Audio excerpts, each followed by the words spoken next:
लेकिन 100 करोड़ सनातनी हिंदू ये नहीं जानना चाहता कि मेरी लड़ाई कौन लड़ रहा है, कम से कम मैं उसके साथ तो खड़ा हो जाऊं।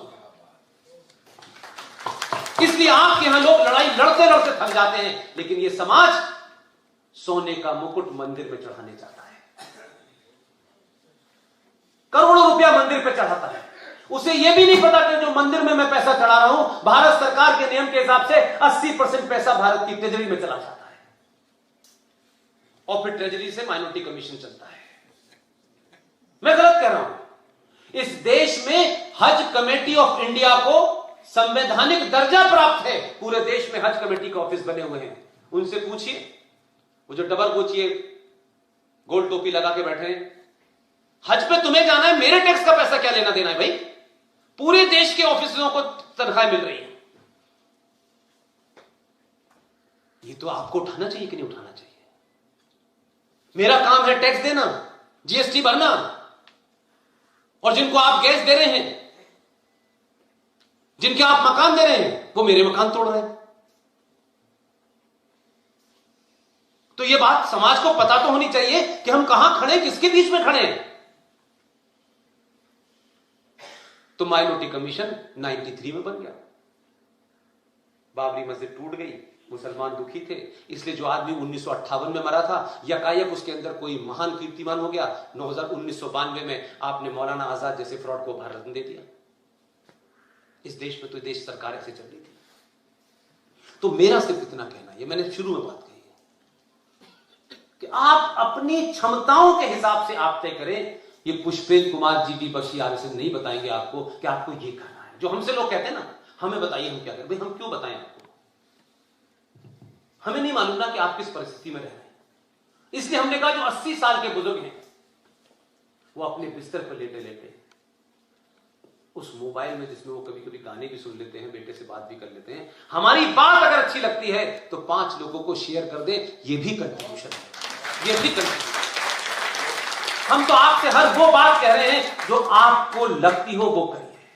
हमने नहीं कहा कि आप इतना पैसा दे दिए, सब नहीं कर पाते। जिस दिन भी इस कार्य को करने में हमको लगेगा कि हमको कोई पैसे की बेईमानी करनी पड़ रही है, आप यकीन मानिए, सबके सामने कह रहा हूं, छोड़ दूंगा, घर चला जाऊंगा, ये नहीं करूंगा। यह आपको तय करना है कि इस समाज में जो लोग आपके लिए लड़ रहे हैं, क्या आप उनके बारे में जानते हैं? क्या टेलीफोन करके कभी आप उससे ये कहते हैं आप बड़ा काम कर रहे हैं? इतना ही कहना कभी कभी हम जैसे लोगों का उत्साह बढ़ा देता है। सब लोग बंदूक लेकर के कहीं बॉर्डर पर नहीं जाएंगे भाई। सबको मोदी और सबको अमित शाह नहीं बनना है। जिस दिन अपना कंफ्यूजन ठीक कर लेंगे, समाज में कई करोड़ मोदी पैदा हो जाएंगे। सर मेरा एक सवाल था। मैं तो कोशिश करता हूं कि एक क्वेश्चन में कई जवाब दे दूं। सर एक अगले सवाल के लिए द स्मॉल इंडस्ट्रीज एसोसिएशन के प्रेसिडेंट श्री राजेश भाटिया जी।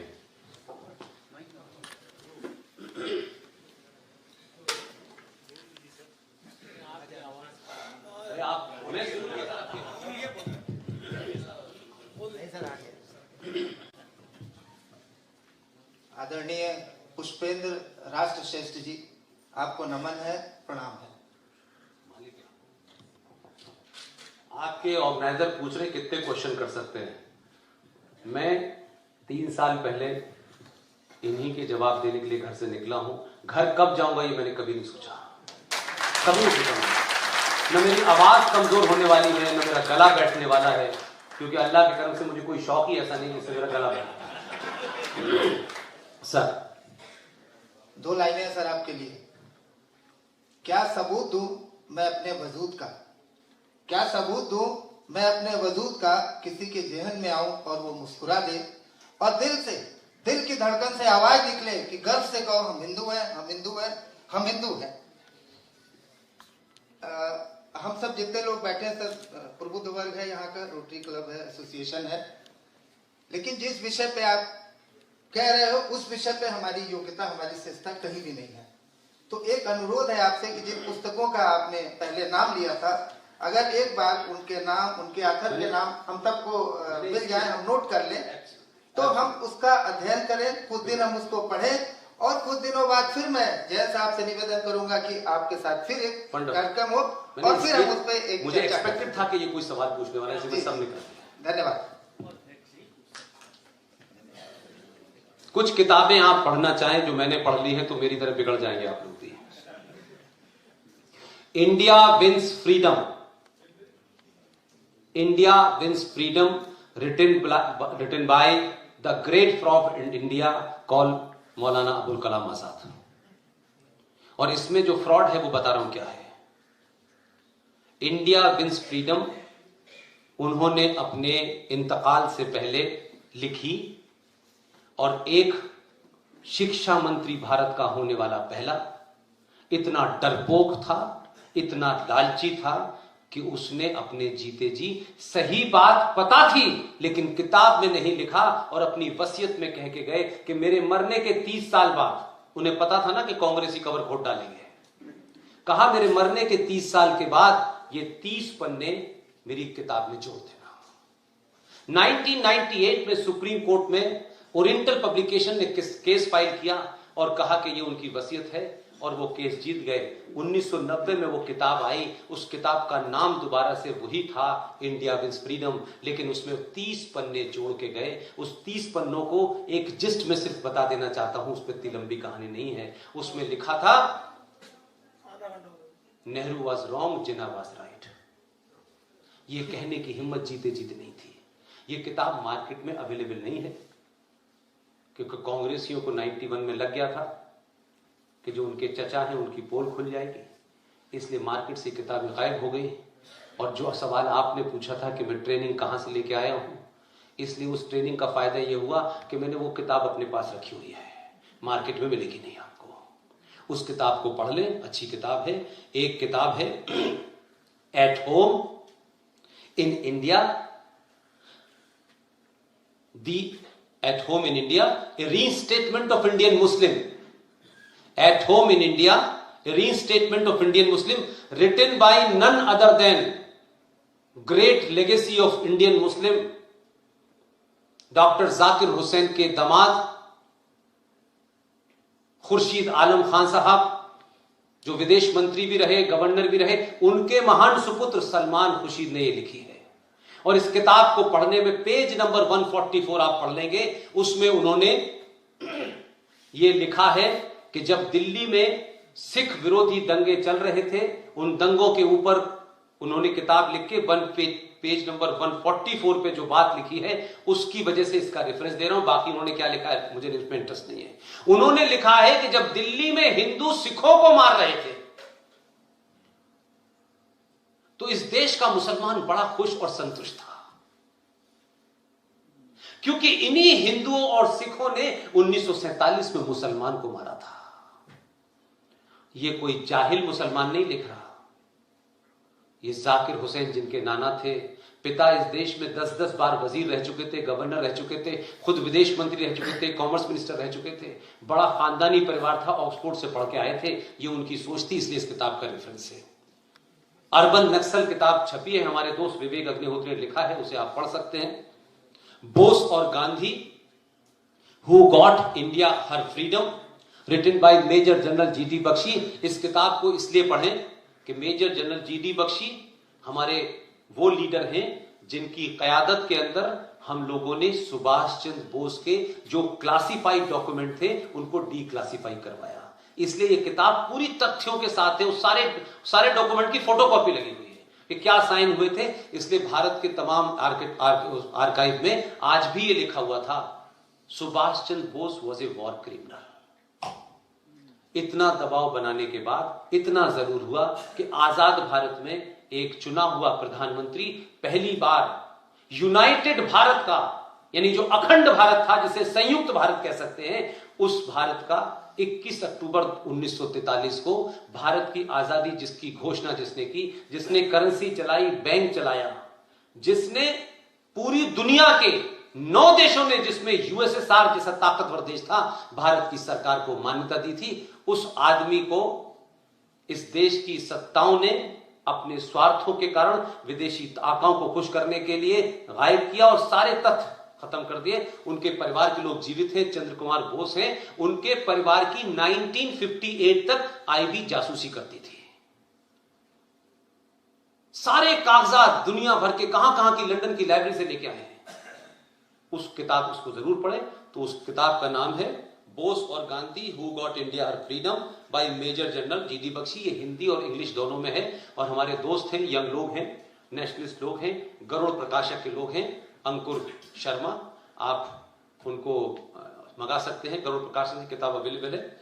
और एक है the clashes of civilisation and the remaking of world order. ये सैमुअल पी हंटिंगटन की किताब है। ये यूएस साइंटिस्ट है, बहुत अच्छी किताब लिखी है, इसको जरूर पढ़ लीजिएगा। और एक किताब है मुस्लिम पॉलिटिक्स इन इंडिया। ये किताब आपको मिलेगी नहीं, इसलिए कि नहीं, किताब का नाम है Muslim politics in secular India by Hamid Dalwai. ये किताब आपको नहीं मिलेगी क्योंकि ये रेयर थी और उस दौर के लोग हैं, महाराष्ट्र के थे। इनके खानदानी एक जो है आजकल राज्यसभा में एमपी थे, वो भी दलवई थे, अब नहीं रहे। लेकिन किताब बहुत अच्छी है, उन्होंने मुसलमानों के बारे में सच बोला है। और एक जो महत्वपूर्ण किताब है जिसमें भारत के हर आदमी को बड़ा रस लेके पढ़ने में मजा आएगा। 1958 में प्रेस क्लब ऑफ इंडिया उसकी नींव रखी। मैं उस प्रेस क्लब का 4 बार इलेक्टेड सेक्रेटरी जनरल रहा हूं। और इत्तेफाक से प्रेस क्लब जिन कारणों से बहुत पॉपुलर होता है वो कारण मेरे पास नहीं था। तो मेरे पास यही सब फालतू के काम रहते थे कि मैं सेक्रेटरी जनरल के नाते पुराने रिकॉर्ड निकालता था। उसमें मुझे एक रिकॉर्ड मिला कि प्रेस क्लब ऑफ इंडिया का कोई सोवेनियर लिखा हुआ था। उसमें उस फाउंडर जो उस वक्त एग्जीक्यूटिव एडिटर थे हिंदुस्तान टाइम के, उनका नाम था दुर्गा दास।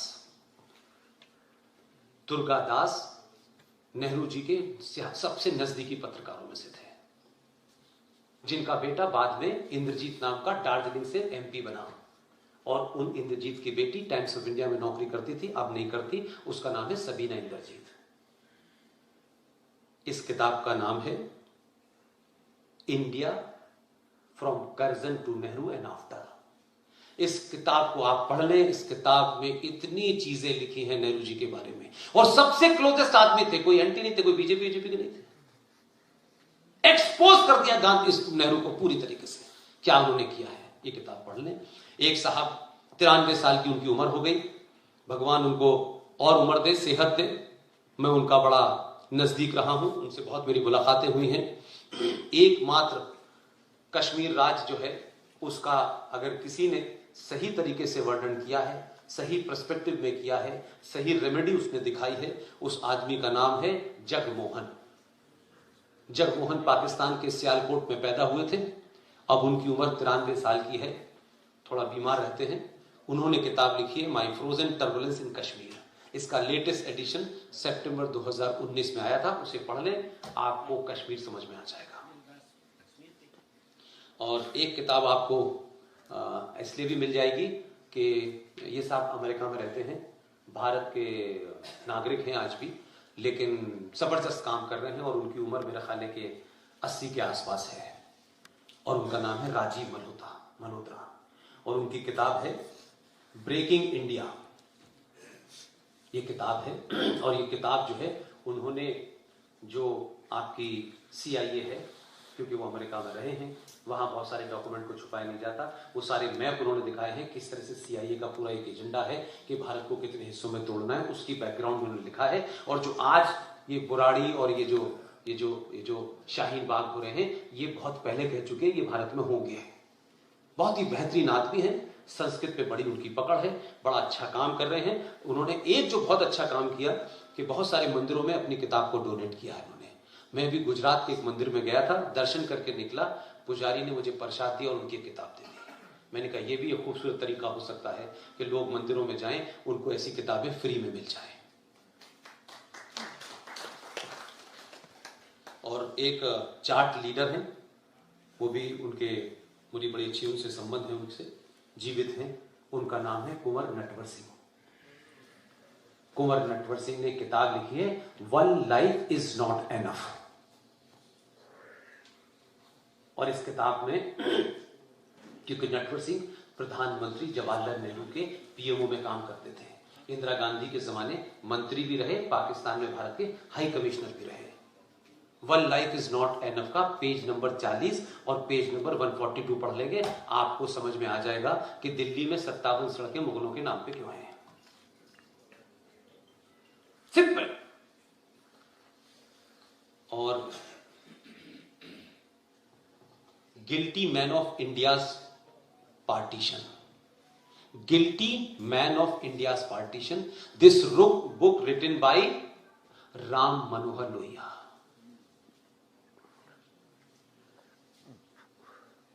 एक किताब और है इस्लाम एंड टेररिज्म, दूसरी किताब है Islam and the Arab national movement by Anwar Sheikh. एक किताब है गुरबचन सिंह तालिब साहब की, ये रेयर है लेकिन मेरे पास है, वो आसानी से मिलेगी नहीं, उसको पढ़ लीजिएगा अगर कहीं मिले। Muslim League attack on Sikh and Hindu in Punjab by Gurbachan Singh तालिब।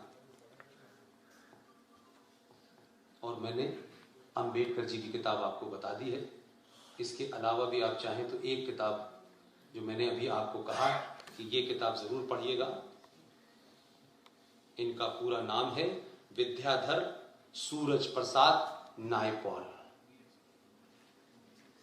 घायल भारत एक घायल सभ्यता। अभी यही किताब है, कुछ किताब मेरी मेज पे रखी हुई है दिल्ली में, तो मैं हर अपने लेक्चर में डायरेक्टली इनडायरेक्टली उन किताबों का जिक्र इसीलिए करता हूं ताकि लोग उसको सुन लें। इन किताबों से और उसके अलावा बहुत सारी है किताब है जो मिल नहीं रही है, वो भारत सरकार के पब्लिकेशन डिवीजन ने छापी है। उस किताब का नाम है Gandhi and his thought written by JP Kripalani. मजे की किताब है, मुझे कहीं से वो टेक्स्ट मिल गया है लेकिन वो किताब मैं चाहता हूं ताकि जब आपसे बात करूं तो उसका पेज नंबर बता सकूं। वो पब्लिकेशन की किताब है इसलिए अवेलेबल नहीं है। और सर हुक्म करें।